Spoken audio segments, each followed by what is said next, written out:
mahadsanid Maxamed Salaad kulan wacan daawadayaal meel walba joogtaan halkani waa Kalson TV studio-da magaalada Nairobi ku soo dhawaada wararkii ugu dambeeyay Afrika oo aan si toos ah idinku la socodsiiyay aniga Cabdinaasir Bambe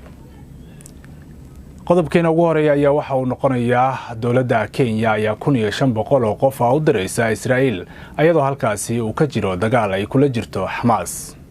dawladda Kenya ayaa Israa'iil u diraysa 1500 oo qof oo beeraley ah sida ay sheegtay wasaaradda shaqaalaha ee dalkaas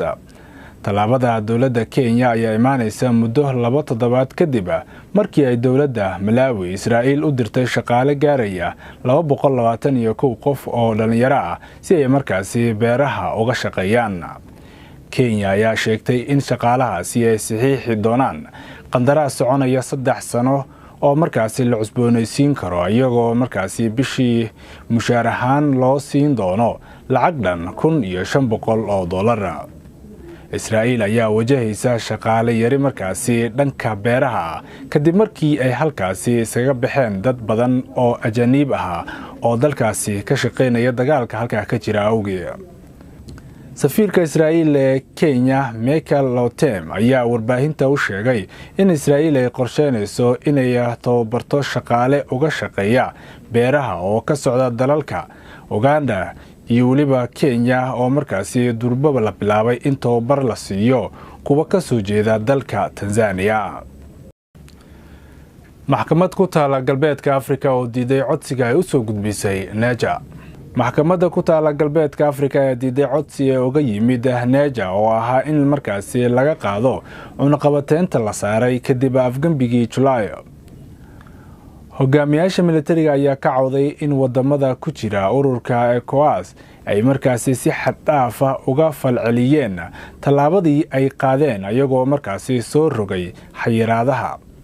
waxay sheegeen Naja loola dhaqmay si aan markaasi cadaalad ahayn marka laga barbar dhigo 3 wadan oo kale oo ay markaasi afgambiyada ka dhaceen sanadihii ugu dambeeyay Mali, Burkina Faso iyo waliba Kenya askarta xilka ka qaaday madaxweyne Maxamed Bazoum ayaa markaasi sheegay in cunaqabateyntan oo ay ka mid yihiin xirnaanshaha markaasi xuduudaha iyo waliba dhaqaale xumi ay dadka ku abuurtay dhibaato badan ay kala kulmeen dawladda Itoobiya iyo Soomaaliya ayaa dib u furaya heshiiska difaaca oo markaasi noqonaya mid dib loo soo cusboonaysiin doono dawladaha Soomaaliya iyo Itoobiya ayaa kala siixday in markaasi dib loo cusboonaysiiyo heshiiska iskaashiga ee difaaca labada dal wasiirka wasaaradda gaashaandhigga ee Jamhuuriyadda Federaalka ee Soomaaliya Cabdulqaadir Maxamed Nuur iyo waliba dhigiisa Jamhuuriyadda Dimuqraadiga Federaalka Itoobiya Ibrahim Bale ayaa markaasi si loo dardargeliyo iskaashiga dhanka difaaca ee labada dal waxa ay markaasi kala siixdeen cusboonaysiinta is-afgaradka difaaca ee Mao horey labada dawlad ayaa markaasi u kala siixday heshiiskii February ee 2014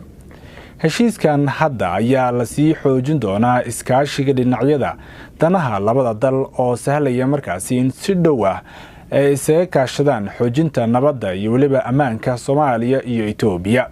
ayaa markaasi lagu yiri qoraal ka soo baxay wasaaradda difaaca ee Soomaaliya